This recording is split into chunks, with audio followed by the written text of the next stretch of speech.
Welcome everyone to my another podcast session in AD Academy channel. Today we have a special guest, Ishank Popli. So today we will be discussing about his entrepreneurship journey and in general, like what is entrepreneurship, what are the different kinds of challenge we generally get, what are the different kind of customer engagement generally like any entrepreneurs get to see. So we will discuss about all these things. So Ishank, you can introduce yourself. Thank you, Ayan, to bringing me here. I'm Ishank Popli and I run a startup that is hub.co.in. It's a company made by Satvi Wellness Private Limited. I'm running this company from past 2 years now. And yeah, it's into mental health care industry. So we build products to help clients to get right psychologist. So it's like journaling platform, matchmaking with the right psychologist, assessments, and multiple other things as well. Okay, nice, nice. So yeah, I have few questions regarding this. So what made you to start this?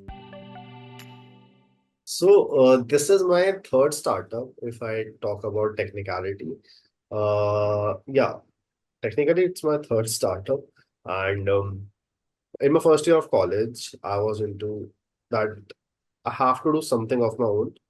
Mhm. The journey started like this that I started selling my pre-existing codes of HTML, CSS, JavaScript, React, JS, like websites. So it was like I build libraries of my own and start selling it to my friends at my first year. And then I made a content distribution, channelizing that system, Mm. like my own designs, and I'm a designer, so I used to design a lot. So I had my courses on Udemy, on different other platforms as well at that time. So that was one of my first startup, the content distribution one. And then second startup came. I was doing multiple things at the same time. In my second year, I was having around three internships plus a startup that at that time I recently joined as a chief operating officer, and we were building that startup as well. I was doing three internships as well. It was the recent journey, so a transition from a member to a chief operating officer happening, plus other three internships and my college as well.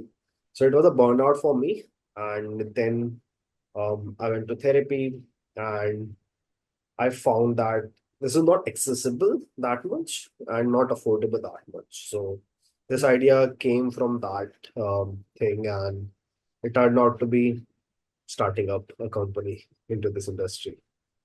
Okay, and so how this trends and innovation comes into your mental health in this startup? So like since this is not that much trending, so this is one thing, and how you put innovation into it. So mental health is still a stigma in India. And Right. if I talk about in tier two and tier three cities, the acceptance rate is very less in terms Mm. of if you compare it to tier one.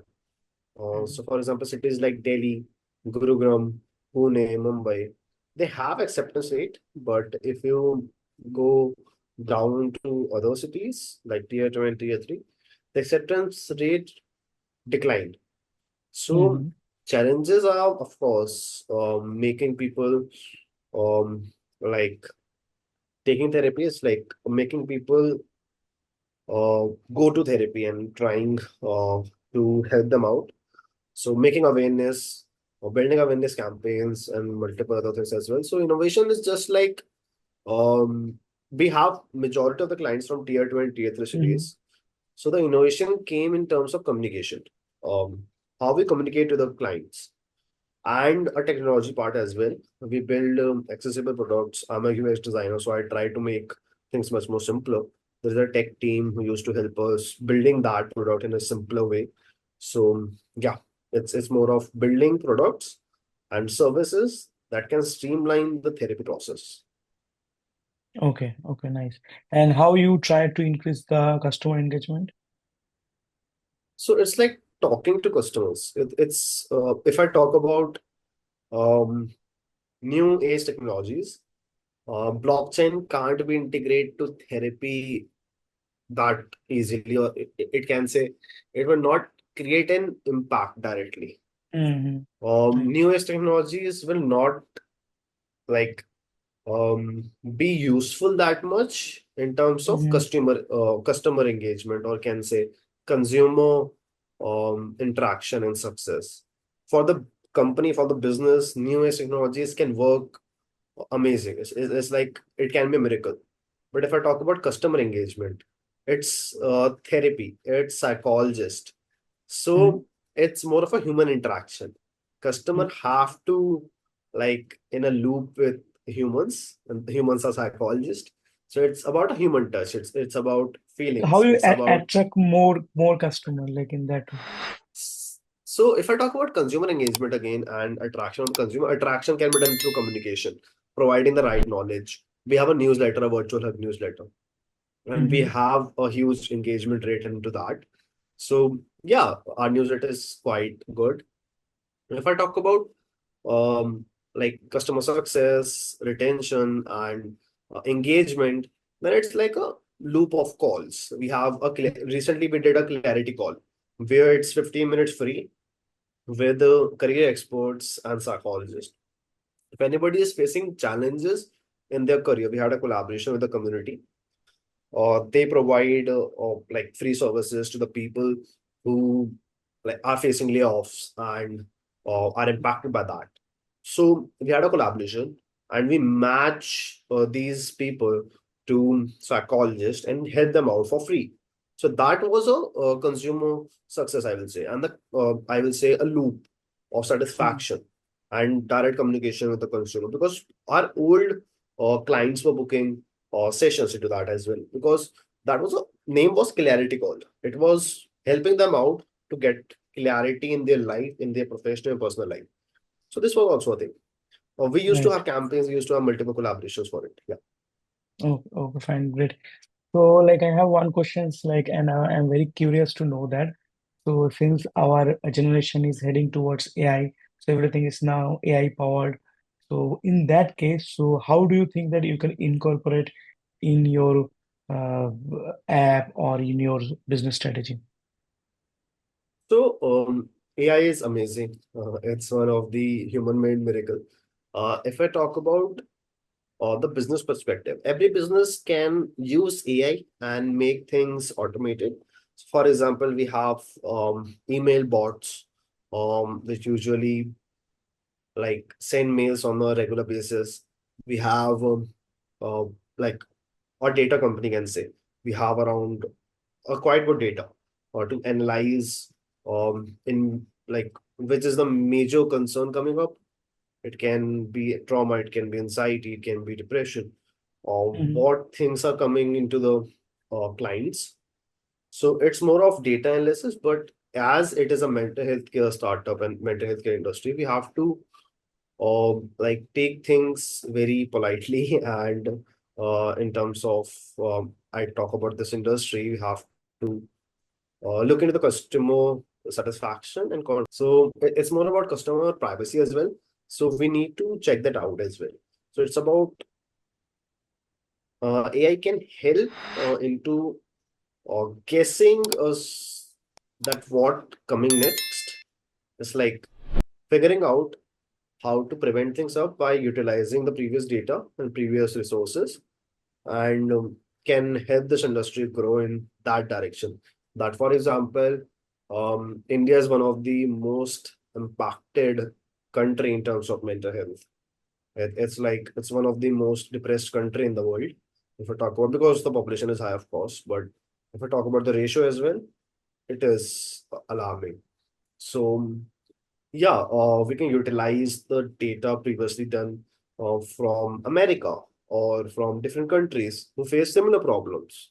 And when we are reaching that stage, what we can do next to prevent that, what these countries did, and how we can implement that.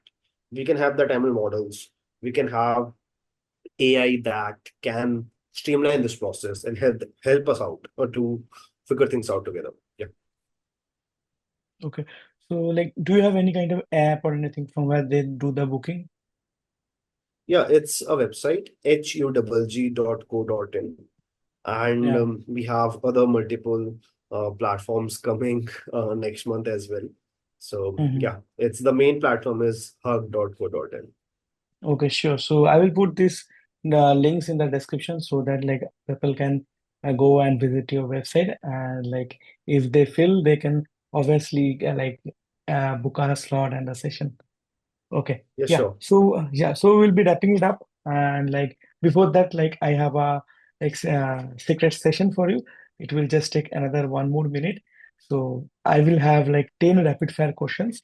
Most of the questions are like close-ended, so you can just have it saying yes or no, or maybe like two, three words.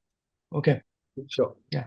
Okay. So let's begin. Question one. So is networking crucial for your entrepreneurship journey?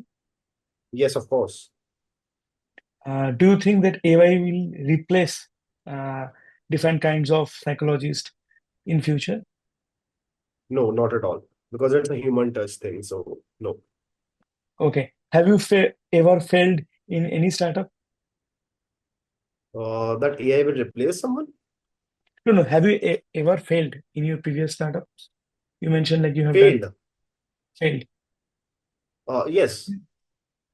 Okay.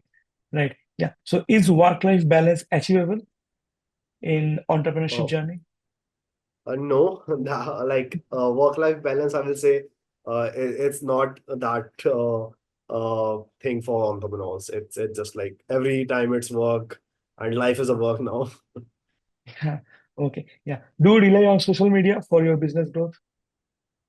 Yeah, Okay. So have you launched more than one products like for mental health? So this is Hug is one of them. So is there any other else? Any yeah, other we digital tried multiple platform? groups. Yeah, our journaling platform, meditation platform, assignment platform. So we have multiple, Okay. How much is customer feedback is your priority? a lot. Yeah, Okay. Yeah. Do you think that formal education is necessary for the success in entrepreneurship? no, not Not at all. necessarily. But that's leverage. That gives a leverage. Going to a good college and passing out with that degree. It's give leverage. Yeah, because I have many people told me like, do I need to do MBA or something like to get an hunch about how this goes and then to start a business. So is that necessary? MBA? No, no, you can just like go and launch a business within 48 hours, and then customer feedback will tell you more than a degree. Yeah, right. Yes. So have you ever regretted any your business decision? No, it's like it's always a learning. I have no regrets in my personal or professional life. It's just like scaling things up. If things don't work out, then it's learnings always. Yeah, yeah, right. So is innovation more important than experience? Both are important, but there are many people out in the market who have 50 plus years of experience but are not able to sustain the market itself. There are many people who Hmm. are into corporate from past 18, 19 years and getting laid off from the companies. That's because they are not innovating and learning new things out. So innovation is of course important. Plus experience gives you much more communication things that how to communicate and solve problems. Yeah. Right, right, right. Yeah, right, Ishan. So I think like your perspective and your insights will help the audience a lot, like those who want to do entrepreneurship. And not only that, like everybody in our day-to-day life, we have lots of struggle and want to go life ahead with positive vibes. So your insight will give them definitely good vibes. Yeah. So like thanks, Ishant, a lot. So like I hope to see you again in my session again later on. Yeah. Thank you, Ayan. And guys, please subscribe to his channel. He's an amazing person. I checked out his YouTube channel and his profile as well on LinkedIn. He is doing amazing job and helping people out to figure out AI, ML, and other new technologies as well. And yeah, he is an amazing guy. Yeah. Okay. Thanking you. Signing off.